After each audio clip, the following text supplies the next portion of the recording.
Assalamualaikum warahmatullahi wabarakatuh. Perkenalkan semuanya, nama saya Kiai Saurela Pramono dari Prodi Pendidikan Tata Busana. Program kerja saya yang pertama adalah pelatihan Shibori di RT1 RW1. Sebelum memulai pelatihan, dilakukan persiapan alat dan bahan berupa kain, sarung tangan plastik, karet, pewarna remasol, dan water glass. Selanjutnya, pemaparan materi singkat tentang tahap-tahap dalam pembuatan shibori. Terdapat 4 tahap, yang pertama melipat kain, kedua mengikat kain, ketiga pencelupan warna, dan keempat membuka kain. Setelah itu pembagian bahan dan sarung tangan ke ibu-ibu. Masuk ke tahapan yang pertama, yaitu proses melipat kain. Pada pelatihan ini terdapat 2 jenis lipatan. Yang pertama adalah lipatan dasar yang bentuknya seperti saksofon atau kipas. Yang kedua adalah lipatan membentuk segitiga sama kaki atau kotak. Untuk kain yang dibagikan itu sudah dilakukan lipatan dasar. Jadi ibu-ibu tinggal melipat membentuk kotak atau segitiga sesuai dengan pilihan. Masuk ke tahapan yang kedua, yaitu proses mengikat kain. Jika kain sudah membentuk segitiga atau kotak, kain diikat menggunakan karet gelang dengan kuat agar lipatan tidak lepas. Selanjutnya, tahap ketiga yaitu proses pewarnaan kain. Sebelum pencelupan warna, tentukan terlebih dahulu sisi kain yang ingin diberikan warna. Untuk proses pewarnaan, pertama-tama celup kain selama 1-2 detik ke larutan water glass, angkat, lalu langsung celupkan ke larutan pewarna. Di sini saya siapkan 4 warna, ada warna merah, warna kuning, warna orange, dan warna coklat tua. Ibu-ibu dibebaskan untuk memilih warna sesuai keinginan mereka. Setelah dicontohkan bagaimana cara pencelupan kain ke larutan pewarna, ibu-ibu mencoba melakukan proses pencelupan sendiri.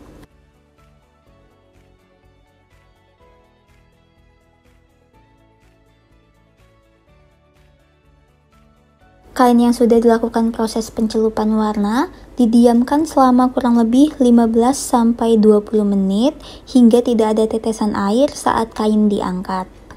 Setelah didiamkan, masuk ke tahapan terakhir yaitu proses membuka lipatan kain. Pada proses ini terlihat motif atau pola pada kain setelah proses yang sudah dilakukan. Untuk bentuk lipatan kotak menghasilkan motif akhir garis vertikal atau horizontal.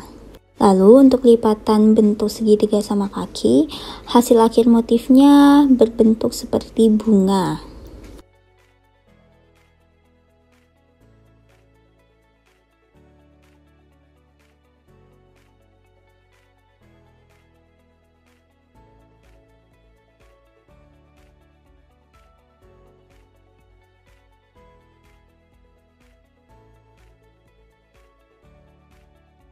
Program kerja yang kedua adalah pelatihan payet.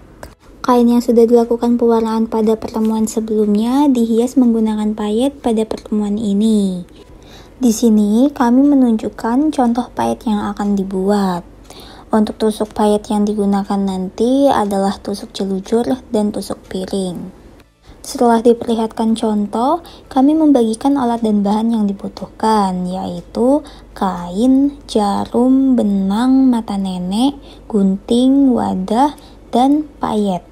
Jenis payet yang digunakan adalah payet batu, payet mutiara, payet batang, dan payet piring. Masuk ke proses memayet, pertama-tama saya ajarkan cara memasukkan benang menggunakan mata nenek, lalu cara mengunci atau membuntal ujung benang. Di sini saya menggunakan 2 lapis benang untuk memayet agar hasil payetannya kuat dan kencang. Selanjutnya diajarkan cara mengunci jahitan di kain.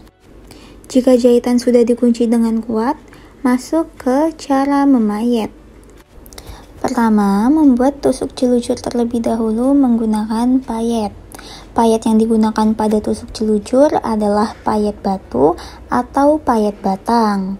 Lalu yang kedua, diajarkan membuat tusuk piring. Untuk tusuk piring menggunakan payet batu dan payet piring. Setelah diberi contoh cara memayet, ibu-ibu mulai mencoba untuk memayet sendiri kainnya. Untuk motif payetnya, bisa mengikuti pola pada kain atau bisa memayet di tepi-tepi kain karena hasil akhir produk ini akan digunakan sebagai taplak meja.